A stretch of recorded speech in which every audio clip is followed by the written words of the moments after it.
ကဲခုဆိုရင်ဖြင့်ခိန်းတူကိုရောက်ရှိလာပါပြီခိန်းဝါမှာရှဲကိုနိုင်ကြတော့ခါကြတော့ခိန်းတူကိုတကယ်ချင်းကိုလုံးဝပြောလိုက်ပြီးတော့နိုင်မလားဆိုတော့ပြုတ်တောက်လို့ရတယ်လို့ပြောလိုက်ပြီးသုံးပွဲစားတိုက်3-0နဲ့အနိုင်ပိုင်းလိုက်တော့ဗျာ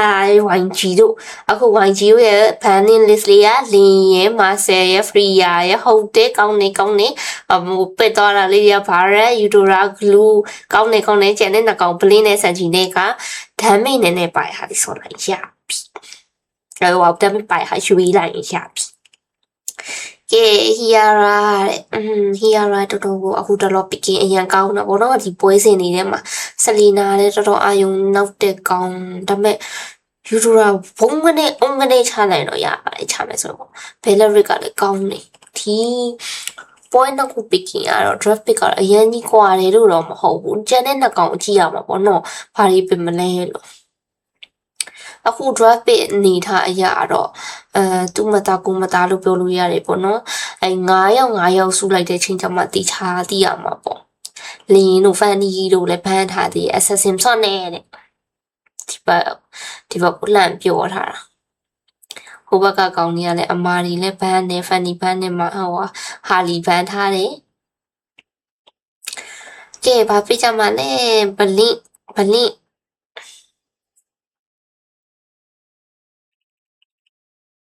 စဉ်းစားနေသူခုရှိရပြောနေကလောက်ဟိုနောင်ကရှဲကိုကြားလာတဲ့ကလောက်လေးကိုထပ်ပစ်လိုက်တယ်ကောင်းနေ is good YG30 ဟုတ်တယ်အမှန်ပဲ YG30 နဲ့သာဖြတ်ပလိုက်ရှုပ်တယ်ကြားတယ်ကွာကြည့်ရတာ30နဲ့သာဖြတ်ပလိုက်အမ semi final တက်ပြီးရင် final တက်ရှင်းပဲကဲဘာပစ်ကြမှာတော့ဒီဘက်ကမော်စကိုဖုန်းအတိုင်းပဲမော်စကိုကိုပြုတ်တောက်လာတာသူကမမှတ်တာနော်မမှတ်တာမော်စကိုဖြင်းဆိုတော့မော်စကိုရှော့ဝိုင်ကိစ္စကိုအထက်ကင်နေသေးတယ်အမဘဲလဲရပါနေခါဒီပွဲကတော့ဟိုကလောက်တော့ကတော့နည်းနည်းလေးတော့နေရယူတတ်မှရမယ်ပေါ့နော်တော့ပြီးတိုင်ခံပြလို့မရအောင်လပူကောင်းနေဗျာဒီဘက်က picking ရလဲဒီဒုတိယပွဲကျမှကောင်းငန်းနေထုတ်လိုက်အမနှစ်ကောင်ဓာတ်မိ3ကောင်တိုးပြီးမဲ့နှစ်ကောင်ပါတယ်ဒီဘက်ကလည်းတိုးပြီးမဲ့နှစ်ကောင်နဲ့နောက်ဆုံး picking ကဘာလေးဖြစ်မလဲကဲဘာလေးဖြ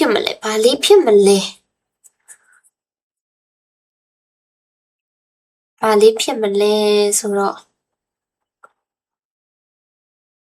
dangerous grass ဆိုတော့ခါကြလေနည်းနည်းဘယ်လိုပြောမလဲ assassin ချောင်းတိုက်တဲ့ကောင်ကြီးတွေကတကောင်ထုတ်ရင်တော့ကောင်းမယ် Eudora တို့ကလည်းဒီ map ကတော်တော်ကောင်းတယ်အဲကြောင့်လည်း Selena ထုတ်ထားပါတော့ခြုံနေတဲ့ကနေမျိုးမောင်းဘုံတိုင်းအုံတိုင်းနေလို့ပူရအောင်လို့စုယူကောင်းနေစုယူကကောင်းနေ Hiara နဲ့စုယူနဲ့ဆိုရင်ရှေ့စင်နောက်စင်ပဲနော်သူတို့နှစ်ကောင်ထွက်လာတာဟာလေတော်လေးကိုကောင်းတဲ့ assassin နှစ်ကောင်မှာအဲ့နှစ်ကောင်အမတ်တာလည်းဝင်တယ်ကဲ picking ရမှာ Ria ခံမှန်းရမယ်ဆိုရင်ဖြင့်ဘလို့ခံမှန်းရန်ဂွိုင်းကြီးကလုံးဝကိုကောင်းနေတာအမနှစ်ကောင်ရဲ့ဓာမီ3ကောင်ရဲ့ဒီဘက်ကလည်းအမနှစ်ကောင်တက်မလို့ဒါပေမဲ့ YG ပဲအားပေးမယ်ပေါ့ပထမ draft pick ကတော့တော်တော်ကိုတစ်ဖက်တက်ကြီးတာနာပေါ့နော် YG ဘက်က share ကိုတာတာလေးသိရမလားဒါပေမဲ့ဒီပွဲဟိုနည်းနည်းစိမ့်ဖြစ်နေရဲဆိုရင်တော့မှဒီ YG ကိုပဲယုံကြည် YG ကိုပဲအားကိုးတယ် YG ပဲနိုင်မယ်ထင်တယ်နည်းနည်းမျက်နှာလိုက်တာတော့မဟုတ်ပါဘူး YG အရင်ကောင်းလို့ကဲပွဲစားပြီဆိုတော့ကြည့်လိုက်ရအောင်Patrick Glue Patrick skin လေးနဲ့ထွက်လာပြီ Glue Patrick skin လေးကတကယ်အမြင်ကချင်စရာလေးဒါပေမဲ့ YG ဘက်ကပါနေအောင်ဆိုခါကျတော့ချစ်စရာလေးပြော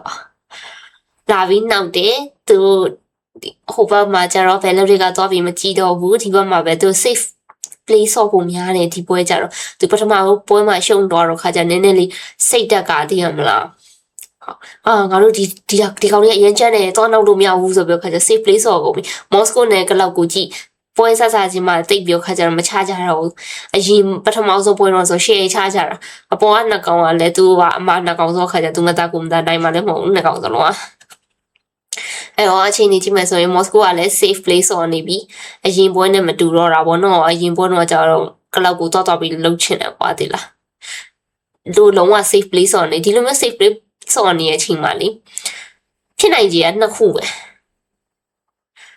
first blood လေးရလိုက်မလား first blood လေးရလိုက်မလားရပြီယူဒိုရာရသွားတာနောက်ထပ်တစ်ကောင်မှထပ်ရတယ်ဗျာမအဲ့ဒီချိန်မှာဟိုဟီယာရာကအောက်လမ်းမှာသွားစားနေရဖြစ်တဲ့ကြောင့်မလို့စုယူကဒီဘက်မှာလာစားနေရမ double k ဘိုင်းခိုင်စေအမတကယ်တမ်းလေတိလားဟိုကောင်တွေကအရင် safe place ဆော်နေရောခါကြလေဒီမှာဗတ်မယ်လေးဖြစ်ပြီးတော့ခါကြလေနိုင်လည်းမနိုင်ပါဘူးဗတ်မယ်လေးဖြစ်ပြီးခါဘလို့မှကိုအစင်မပြေတော့အသေးလားသူနည်းနည်းကြောက်နေပြီကွာစိတ်ကသေးလားမန်တေပိုင်းနည်းနည်းကြောက်နေပြီကိုရီယိုဆူယိုလာဖြတ်တယ်သူတို့ကစဟိုပေါ့ဆလီနာနဲ့ဘယ်လရီကိုငုံလိုက်ပြီးဘယ်လရီကတော့ရှော့ပြီးသေးကြတယ်ဆလီနာထက်ရှော့မှသေးကြတယ်ဆူယူကပြန်ထွက်လာပြီးအဲ့ချိန်မှာတက်တယ်လို့တော့မယ်သူ့မတက်မရနေလုံနေတာဟိုပေါ့ဆူယူတစ်ကောင်နဲ့အတွက်နဲ့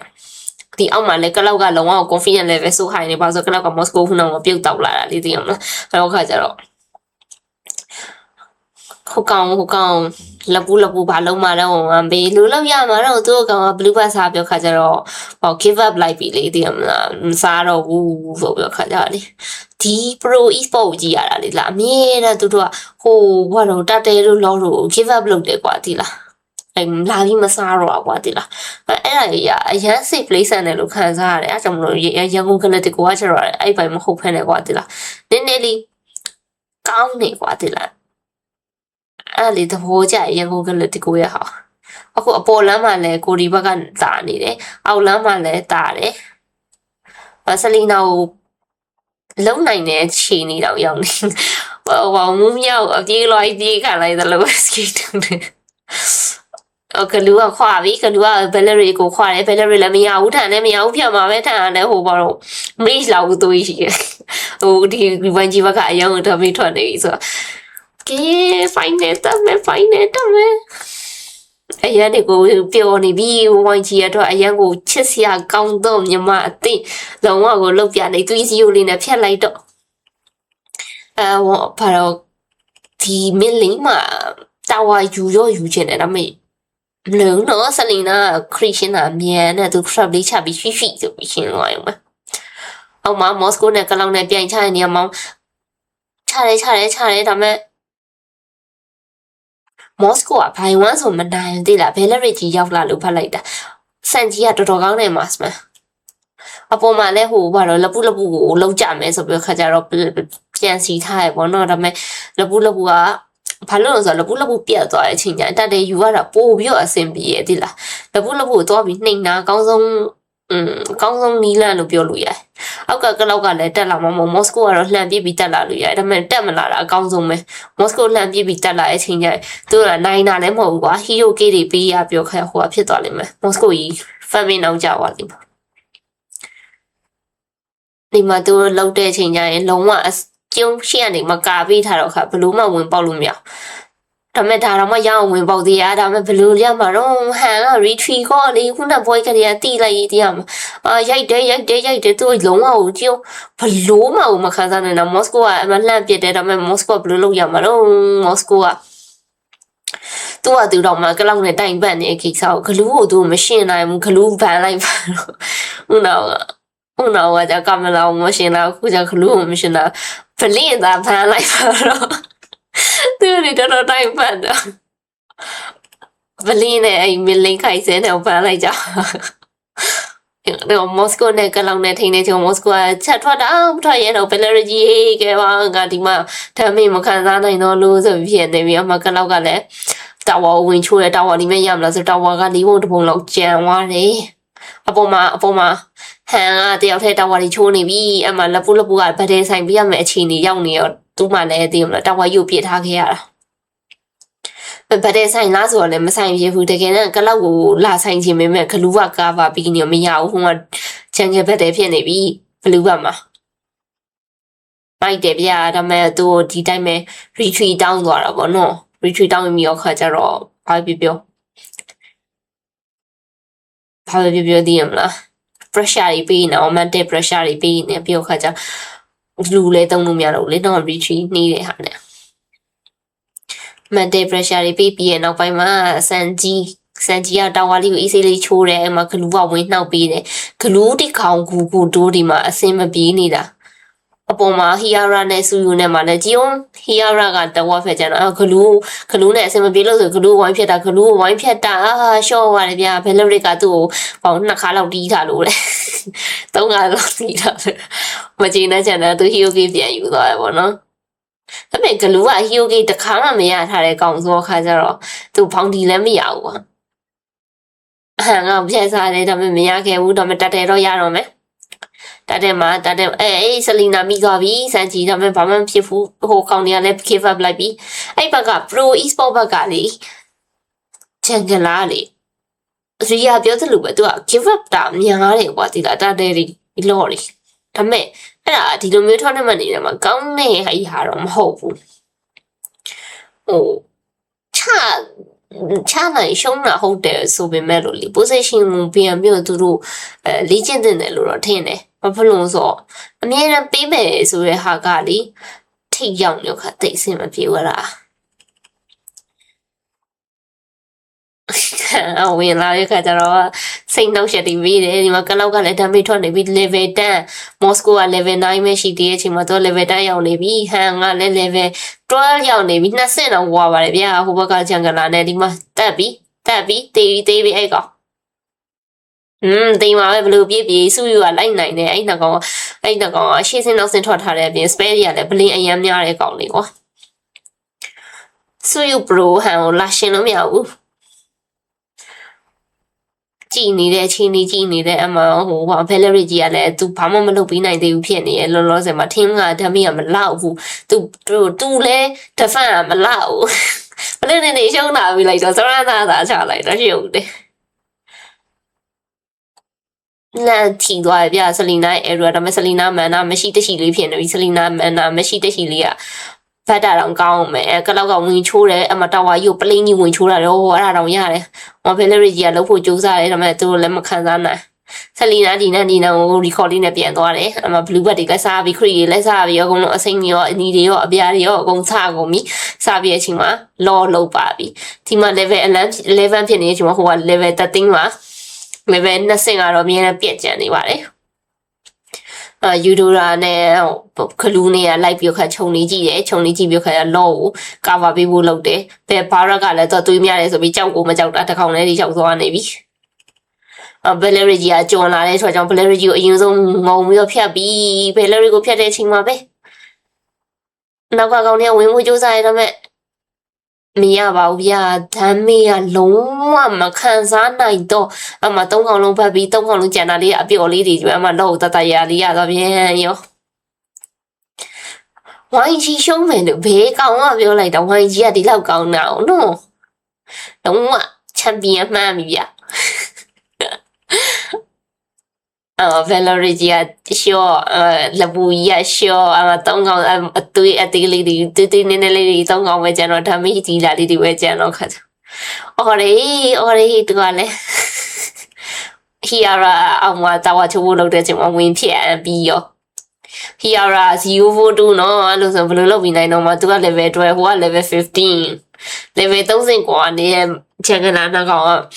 သူတို့နိုင်မှာတော့ဒီလိုမျိုးဆိုရင် defense play ဖို့ကလည်းသူ defense play mesh က target mesh ဖြစ်နေဘလို့ defense play မှာတော့ Hiara နဲ့ Selena နဲ့ဒီ mesh က defense လို့ကောင်းတဲ့ mesh ထဲမှာမပါဘူးဗျအဲ့ဒါသူတို့အတွက်တော့မကောင်းတာလေပေါ့နော်သူတို့ကလည်း point Q target တင်မလား Selena ကြီးပြည့်ပြီးလုံးမယ်ဆိုပြီးလောက်တာလေဘလို့နေလေးစန်ဂျီကိုမမိသွားတော့မှလုတ်ပေးလို့မရတာစန်ဂျီကိုမိသွားတော့မှစလီနိုင်ဝင်ကုတ်တာတော့မှစန်ဂျီကပြန်တော့စန်ဂျီဆို mass man တော့အဲ့တော့ပြန်တော့ကျန်တဲ့4ကောင်ကျန်တဲ့3ကောင်ကိုကြည့်ကွာငါဘာဖြစ်လို့အခုဖောင်ယူဒရာတော့ထားလိုက်တော့သူကနောက်မှပဲနေရဆိုခလူးနောက်မှပဲနေရဆိုဒီကောင်တွေရဲ့ picking ကလေဒီလားမဆိုးဘူးဆိုပေမဲ့လို့သူတို့စော့နေတဲ့ပုံစံအဆင်မပြေဘူးကဲဆက်ကြည့်မင်းစန်ဂျီနဲ့ဟန်အပေါ်မှာ birthday စားတယ်စန်ဂျီကအောက်မှာသူ ပြစ်တယ်ဟိုမှာ3កောင်တော့3កောင်တစ်កောင်လည်းမချရဲဘူး4កောင်တစ်កောင်လည်းမချရဲဘူးသူဘယ်လိုပြောမလဲအရန်ကိုပေါ့ safe play ရတယ်ကွာတိလာအဲ့ဂလူးကြီးနဲ့အဲ့ barrage ကြီးနဲ့ Udora နဲ့ကချောင်းနေမလားဘောနော်စန်ကြီးကတယောက်တည်းတက်လာတယ်ဆိုပေမဲ့လို့သူ့နောက်မှာ backup ကအမြဲတမ်းပါတယ်လေတိလားဟိုကောင်ကြီးကမပေးနိုင်တော့အခုတို့ဟိုဘာလို့ခိုးဟိုကွာတန်းကီတာနေရကွာတန်းကီတာနဲ့ဆိုနေတော့မှမဟုတ်တာအမှဘာရက်ကြီးကိုဖျက်ဖို့လုပ်လဲဘလို့မှမပြတ်ဘူးကွာဒါစပေးအကုန်တော့မပြတ်ဘူးဘာရက်ကဘယ်လေကြီးဝင်လို့တဲ့မရဘူးဗျာဟိုမှာဟိုဘာတော့ဂလူးလည်းမရဘူးဗျာဂလူးကောင်မတေဘူးကွာတို့တွေအကုန်လုံးပြန်တည်မဲ့ဂိမ်းဆိုင်နေပြီကွာဒီလားကလောက်သူကအရန်အစမ်းပဲဒီကလောက်ကတော့တာဝါချိုးတော့မယ်ဒီနှစ်ကောင်တွေကဘလို့မှမကောက်တာဝါမကနိုင်တာတေချာပေါ့ပဲအမှတာဝါဝင်ချိုးပြီးမိန်တာဝါချိုးဖို့မဖြစ်နိုင်ဘူးဆိုဟိုမှာဘယ်လရစ်ကထွက်လာပြီးဆလီနာထွက်လာပြီးအမှပတ်သွားပြီးအတားရလေးပဲပတ်တယ်လော်သွားလုံးမယ်အချိန်မှာစန်ဂျီကထွက်မလာသေးဘူးစန်ဂျီနဲ့များသွားတယ်ခုနကတော့နှစ်ကောင်လုံးရလာရင်တော့သိရမလားတစ်ခါတန်းအန်လို့ရတာပေါ့ဒါပေမဲ့မရတဲ့အချိန်လေးကြီးမှလေဒီမှာဟိုလောက်တယ်အမှအခြေအနေကြီးကတော့ဘလင်းတော့လိုက်ရှာနေရဘောနော်အဓိကကတော့ဟီယာရာမရှိရင်ကြံငယ်လုံးမဲ့သူမရှိဘူးတကယ်တော့အမကြီးနှစ်ကောင်ပြတ်သွားလည်းမစိုးဘူးနော်ဟိုကောက်မိနေရတော့နောက်ကဆန်ကြီးပေါ့စပယ်ဒီဆလီနာရဲ့စပယ်ဒီကောက်မိနေရမှာဘယ်လိုတွေကလည်းပြတ်သွားပြီမမနိုင်မှုဖြစ်နေရ Valerian နဲ့လပူနေဟိုကဓာမီတွေအရန်ကောင်းတယ်သူတဖန်အရန်နေနေအဓိကတော့သူအများကြီးတိတ်ထားလို့တော့ပါ172ဖြစ်နေတော့ picking ကလေနည်းနည်း sing ဆိုပေမဲ့ scale level ကြီးကွာတယ်ကွာ YG ကအရန်ကောင်း Hiara နဲ့ဆူနေရလဲတကယ်တော့လက်ရည်ညီရလို့ပြောလို့ရပါတယ်လက်ရည်ညီရဆိုတာ he ကိုပြောတာ drop in ညီရလို့ပြောလို့ရတယ်flicker နဲ့ဝင်လာပြီခက်စတန်နဲ့တေးပြီလားတေးသွားပြီလပူကြီးတေးသွားပြီအမှ Valerian မမနိုင်ဘူးသူလုံးဝမပြန်တော့ဘာရကလည်းတခါတည်းနဲ့အံ့မယ်ဆိုရယ်တဘောဝိုင်းကြီးကတခါတည်းအံ့တော့မယ်ဆိုရယ်တဘောနော်အမှ Valerian ကြီး show မော်စကိုနဲ့ Udora နဲ့ပြစ်တယ်မော်စကို showကလူကတာဝါတဲ့ဒီကိုဝင်သွားတာဆလီနာကောင်းမော်ကနေ2-0လူပဲဖျက်မယ် YG တို့နောက်တော့ဝင်နိုင်ပြီဆိုရင်3-0နဲ့ပြီးပြီပြက်ပြီ all done ဝါရိုက်ချိန်ရကမ္ဘောဒီးယားလောက်ကတော့ easy ပဲ